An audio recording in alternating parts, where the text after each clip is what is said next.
Apabila dalam 7 hari dari terdakwa maupun penuntut umum tidak mengajukan upaya hukum banding, maka putusan hakim ini dinyatakan berkekuatan hukum tetap begitu dan dapat dieksekusi oleh jaksa.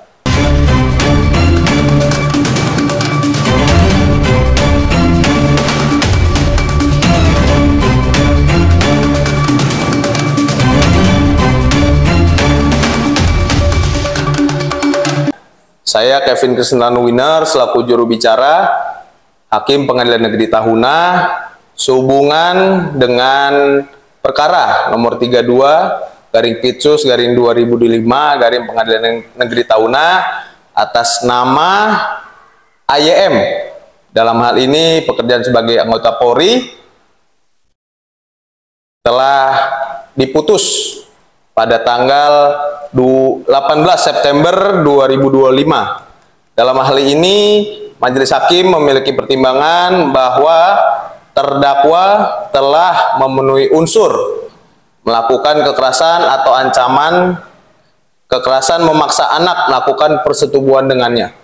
Kemudian terdakwa dijatuhkan pidana, oleh karena itu dengan pidana penjara selama 14 tahun dan denda sejumlah 100 juta rupiah dengan ketentuan jika denda tidak dibayar maka diganti dengan pidana kurungan selama 3 bulan.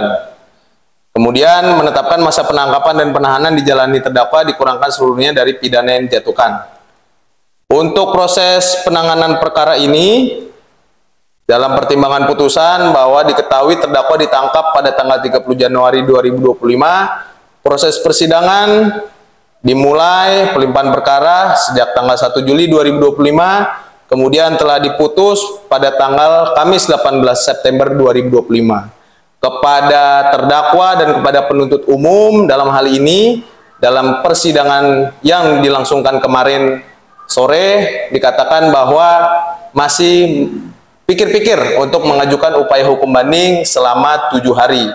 Jadi putusan ini belum berkekuatan hukum tetap, sepanjang apabila terdakwa maupun penuntut umum menggunakan haknya untuk mengajukan upaya hukum banding begitu ya. Ada lagi yang mau ditanyakan?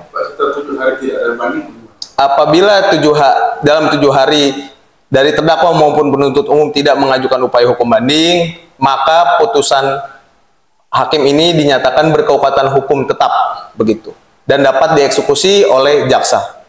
Pak, kalau nggak salah kan kemarin Pak, tuntutannya sekitar 15 tahun dan putusan 14 tahun ini hampir maksimal Pak. Apa dari majelis hakim sendiri yang menguatkan sampai maksimal Pak, putusannya kepada terdakwa? Ya, untuk tuntutan kemarin penuntut umum mengajukan tuntutan pidana penjara 15 tahun dengan denda 100 juta dan kurungan selama 6 bulan. Berdasarkan fakta-fakta di persidangan diketahui memang terdakwa memenuhi unsur pasal 81 ayat 1 seperti itu. Dan juga diketahui juga dalam fakta persidangan terdakwa menyangkal atas perbuatannya.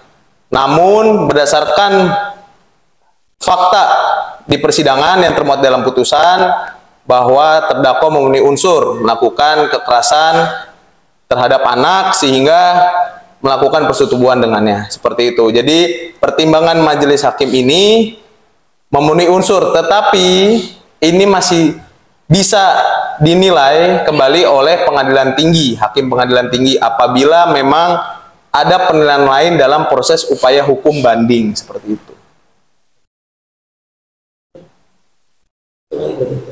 Pak, ya. Kabupaten Kepulauan Sangihe kan Pak, masalah kasus pertumbuhan anak ini cukup lumayan sering Pak, bahkan kasusnya memang hampir dikatakan setiap tahun itu terus selalu ada. Pak, dengan hukuman maksimal ini apakah ini sebagai salah satu contoh juga Pak ke masyarakat ataupun yang lainnya, bahwasanya jangan main-main dengan masalah anak atau seperti itu? Ya, betul. Berihal dengan permasalahan pencabulan di Kabupaten Kepulauan Sangihe, berdasarkan data perkara di pengadilan, mayoritas tindak pidana yang terjadi di Kabupaten Kepulauan Sangihe adalah permasalahan pencabulan terhadap anak seperti itu. Jadi kiranya hal ini dapat menjadi perhatian khusus terutama bagi orang tua untuk menjaga anaknya, mendidik anaknya sebaik mungkin, dan juga menjadi perhatian terhadap seluruh masyarakat Kabupaten Kepulauan Sangihe dalam melakukan perbuatan maupun tindakan, terlebih sehubungan dengan apabila dalam kondisi tidak sadarkan diri atau mabuk, atau dalam kondisi terpengaruh hawa nafsu, agar kiranya bisa dikontrol agar tidak menjadi diproses hukum seperti itu, agar tidak dipidana seperti itu. Sepanjang tahun 2025 ini sudah berapa kasus Pak ya? Putusan terkait dengan kasus yang serupa? Berdasarkan data pada sistem informasi penyelesaian perkara di Pengadilan Negeri Tahuna, ada lebih kurang di sini perkara yang masuk itu sekitar 56 untuk tindak pidana. Tetapi untuk pencabulan sendiri kurang lebih 80%. Jadi sekitar 40 sampai 45 kasus itu berkaitan dengan tindak pidana pencabulan, begitu.